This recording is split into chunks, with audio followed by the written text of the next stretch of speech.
लाने के लिए इनके गड्ढे बांधो, तब गेहूं मेरे बखार में जमा करो। राई का दाना। यीशु ने उनके सामने एक और दृष्टांत प्रस्तुत किया। स्वर्ग का राज्य राई के दाने के सदृश है, जिसे लेकर किसी मनुष्य ने अपने खेत में बोया।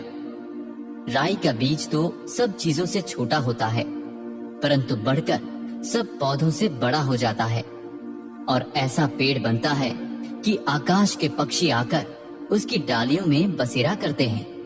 खमीर। यीशु ने उन्हें एक और दृष्टांत सुनाया। स्वर्ग का राज्य उस खमीर के सदृश है, जिसे लेकर किसी स्त्री ने 10 किलो आटे में मिलाया और होते होते सारा आटा खमीर हो गया। दृष्टांतों का प्रयोग। यीशु ने दृष्टांतों में ही ये सब बातें लोगों से कही। वह बिना दृष्टांत के उनसे कुछ नहीं कहते थे, जिससे नबी का ये कथन पूरा हो जाए, मैं दृष्टांतों में बोलूंगा। सृष्टि के आरंभ से जो गुप्त है उसे मैं प्रकट करूंगा। जंगली बीज के दृष्टांत की व्याख्या। यीशु लोगों को विदा कर घर आए। उनके शिष्यों ने उनके पास आकर कहा, खेत के जंगली बीज का दृष्टांत हमें समझा दीजिए। यीशु ने उन्हें उत्तर दिया, अच्छा बीज बोने वाला मानव पुत्र है, खेत संसार है। अच्छा बीज राज्य की संतान है, जंगली बीज दुष्ट आत्मा की संतान है। बोने वाला शत्रु शैतान है, कटनी संसार का अंत है। लुनने वाले स्वर्गदूत है। जिस तरह लोग जंगली बीज के पौधे एकत्र कर आग में जला देते हैं, वैसे ही संसार के अंत में होगा। मानव पुत्र अपने स्वर्गदूतों को भेजेगा और वे उसके राज्य के सब बाधक तत्वों और कुकर्मियों को एकत्र कर आग के कुंड में झोंक देंगे। वहां वे लोग रोएंगे और दांत पीसते रहेंगे। तब धर्मी अपने पिता के राज्य में सूर्य की तरह चमकेंगे। जिसके कान हो वह सुन ले। छिपा खजाना। स्वर्ग का राज्य खेत में छिपे हुए खजाने के सदृश है, जिसे कोई मनुष्य पाता है और छिपा देता है। तब वह उमंग में जाता और अपना सब कुछ बेचकर उस खेत को खरीद लेता है। बहुमूल्य मोती। फिर स्वर्ग का राज्य उस व्यापारी के सदृश है, जो उत्तम मोतियों की खोज में था।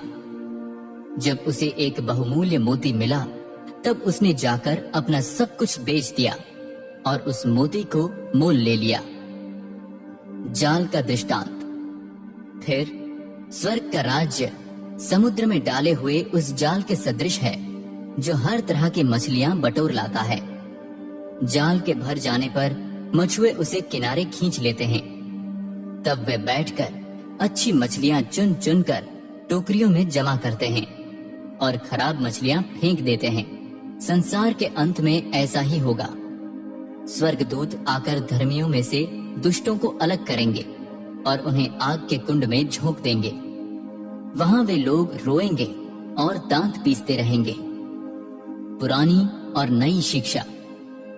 क्या तुम लोग ये सब बातें समझ गए? शिष्यों ने उत्तर दिया, जी हाँ। यीशु ने उनसे कहा, इस कारण प्रत्येक शास्त्री जो स्वर्ग के राज्य के विषय में शिक्षा पा चुका है, उस गृहस्थ के सदृश है, जो अपने भंडार से नई और पुरानी वस्तुएं निकालता है। यीशु इन दृष्टांतों को समाप्त कर वहां से चले गए। गृह नगर नासरत की यात्रा। यीशु अपने नगर में आए और लोगों को उनके सभागृहों में शिक्षा देने लगे। लोगों को आश्चर्य हुआ। उन्होंने कहा, इसे यह बुद्धि और आश्चर्यपूर्ण कार्य करने का यह सामर्थ्य कहां से मिला? क्या यह बढ़ाई का पुत्र नहीं है? क्या मरियम इसकी माँ नहीं? क्या याकूब, यूसुफ, शिमोन और यहूदा इसके भाई नहीं? क्या इसकी सब बहनें हमारे बीच नहीं रहती? तो ये सब इसे कहां से मिला? इस प्रकार लोगों को यीशु के विषय में भ्रम हुआ। यीशु ने उनसे कहा, अपने नगर और अपने घर को छोड़कर नबी का अपमान कहीं नहीं होता। लोगों के अविश्वास के कारण उन्होंने वहां सामर्थ्य के अधिक कार्य नहीं किए।